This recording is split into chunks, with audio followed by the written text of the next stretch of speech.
नमस्कार, जय हिंद। स्वागत है आपका यूपीएससी पर। यह है आपकी पॉलिटी क्लास।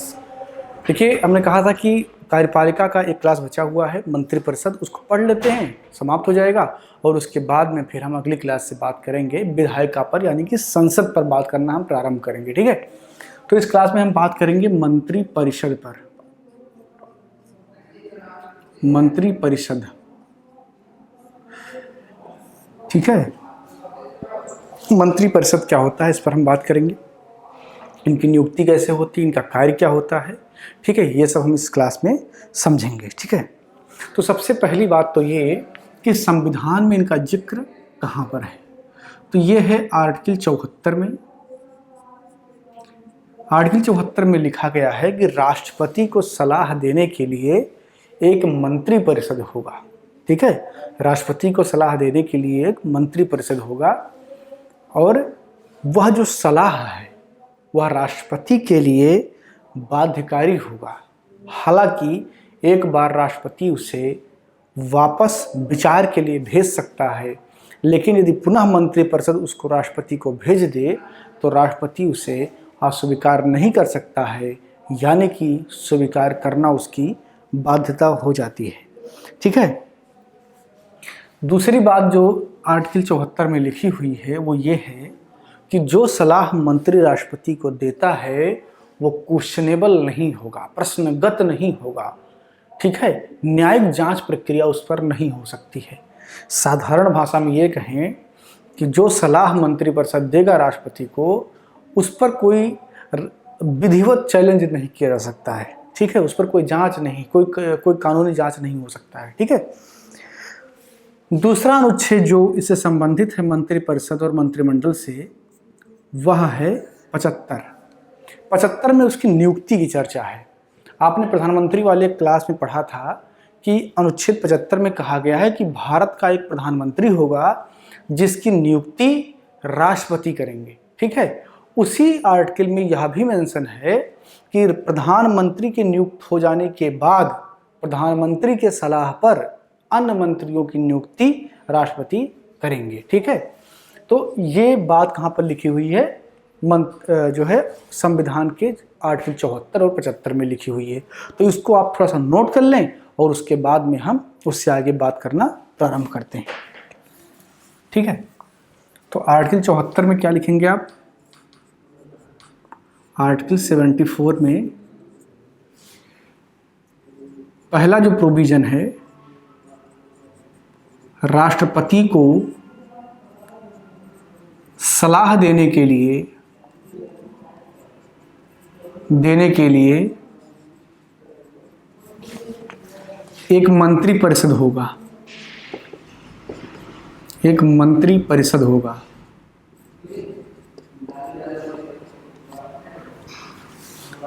राष्ट्रपति यह सलाह मानने के लिए बाध्य नहीं है, परंतु यदि राष्ट्रपति के द्वारा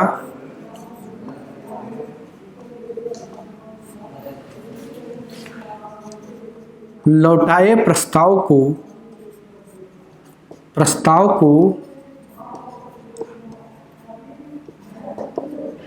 मंत्रिपरिषद पुनः पास करके भेज दे तो राष्ट्रपति बाध्यकारी होता है। तो राष्ट्रपति अनुमति देने के लिए बाध्य होता है। ठीक है, वही जो बात अभी मैंने बोली उसको आप लिख लेंगे। देखिए, नोट्स बनाते हुए चलिए, नोट्स की भूमिका बहुत ज़्यादा है तैयारी में। ठीक है, दूसरी बात जो आपको लिखनी है वो ये है, यह सलाह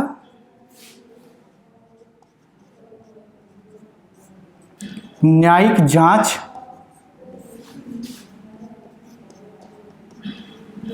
के अधीन नहीं आता है।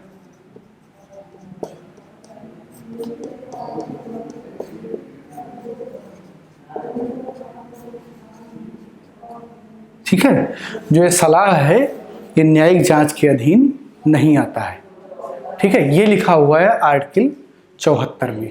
अब आर्टिकल 75 में क्या लिखा हुआ है मंत्रिपरिषद को लेकर के, उसको भी हम देख लेते हैं। जिन लोगों ने नोट नहीं किया है, जो नहीं कर पाए हैं, वो वीडियो को पॉज करके थोड़ा पीछे कर लेंगे और फिर से नोट कर लेंगे। ठीक है, जो आर्टिकल 75 है उसमें सबसे पहली बात क्या लिखी हुई है कि राष्ट्रपति प्रधानमंत्री की नियुक्ति करेगा। ठीक है ना, नियुक्ति करेगा। दूसरी बात क्या है, प्रधानमंत्री को पीएम लिख रहा हूं शॉर्ट फॉर्म में, पीएम के सलाह पर राष्ट्रपति मंत्रियों की नियुक्ति करेगा।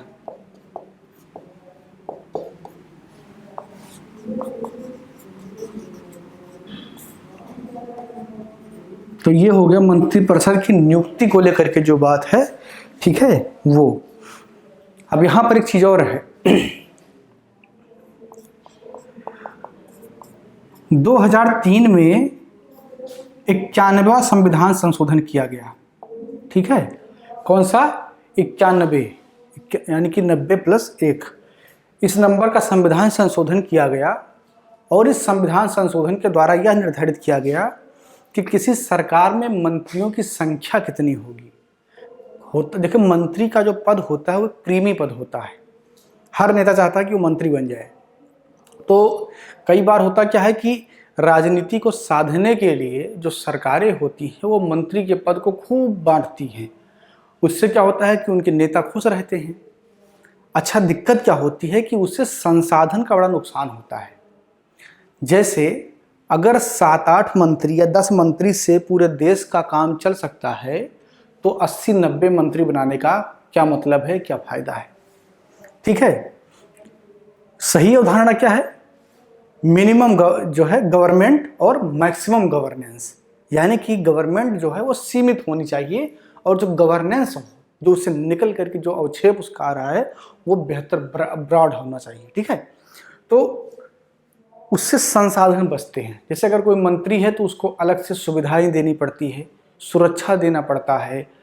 ठीक है, तो उस खर्चे को अगर भारत सरकार बचाना चाहती है तो मंत्रियों की संख्या को कम किया जाए, ऐसा कुछ प्रावधान होने की आवश्यकता थी।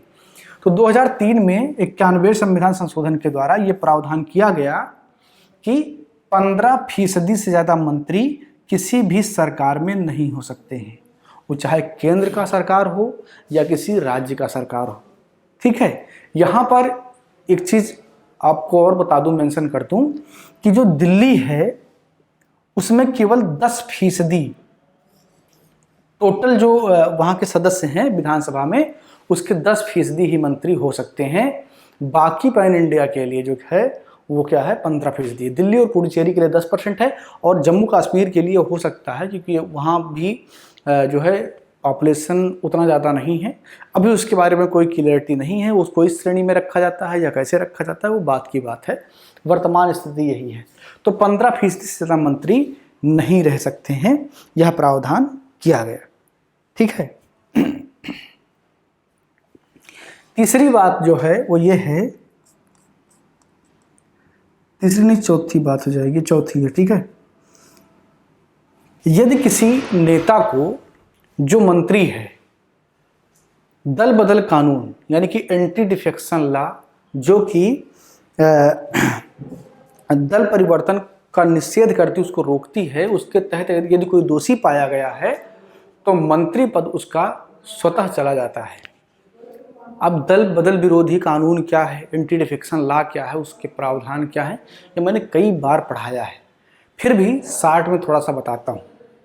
यदि आप किसी दल से चुनाव जीतकर आए हैं और उस दल के सदस्य हैं किसी भी सदन में, वो चाहे कोई विधानसभा हो या लोकसभा हो या जो है राज्यसभा हो, कहीं भी अगर आप चुन करके आए हैं किसी राजनीतिक दल के झंडा के नीचे, उसके चुनाव चिन्ह के नीचे, तो आपको उसी की सदस्य जो है आपको उसी का सदस्य बना रहना होता है।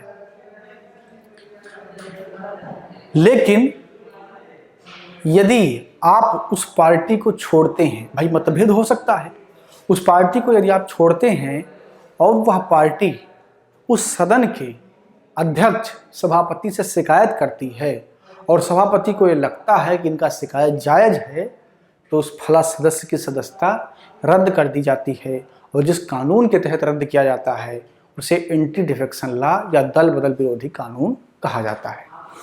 ये लाया ही इसीलिए गया था क्योंकि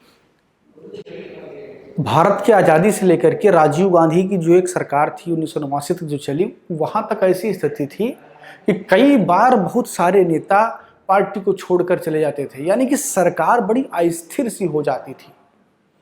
लोकतंत्र में मतभेद होना बहुत सामान्य सी बात है। सभी मोदी जी की सरकार चल रही है, 10-20 मंत्री आपस में बैठे और या 10-20 से तो कोई काम नहीं बनेगा, खैर उनकी बहुत ज़्यादा सीटें उनके पास हैं, मान लीजिए 100 बैठ जाएँ, 150 बैठ जाएँ कि हमको मोदी जी नहीं पसंद है और हमको सरकार इनके साथ नहीं चलाना है, तो क्या होगा? वो किसी दूसरे पार्टी के साथ जाके मिल जाएंगे और सरकार गिरा देंगे। ठीक है, ऐसा होता है और ऐसा हुआ है। उन्हीं को रोकने के लिए प्रावधान किया गया कि सरकार अस्थिर ना रहे, यदि कोई नंबर्स लेके आता है, कोई बहुमत लेके आता है तो सरकार चलाए अपना आराम से, इसलिए एंटी डिफेक्शन लॉ को लाया गया। अब क्या है, आप पार्टी छोड़ के जाइएगा, वो फला जो पार्टी है वो जाकर के शिकायत कर देगी उस सदन के अध्यक्ष से, उस सभापति से, आपकी सदस्यता चली जाएगी। अगर आप में इतनी हिम्मत है कि दोबारा से चुन करके चले आएंगे, देन यू कैन गो, और आप इस्तीफा दे सकते हैं।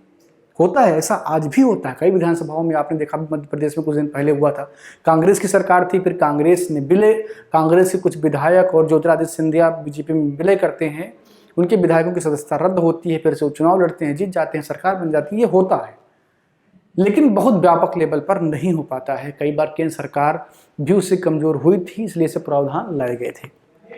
तो यदि कोई सदस्य इसके तहत अयोग्य होता है, एंटी डिफेक्शन लॉ के तहत, दल बदल विरोधी कानून के तहत अयोग्य होता है, तो उसका मंत्री पद स्वतः चला जाता है। ठीक है, आगे देखते हैं।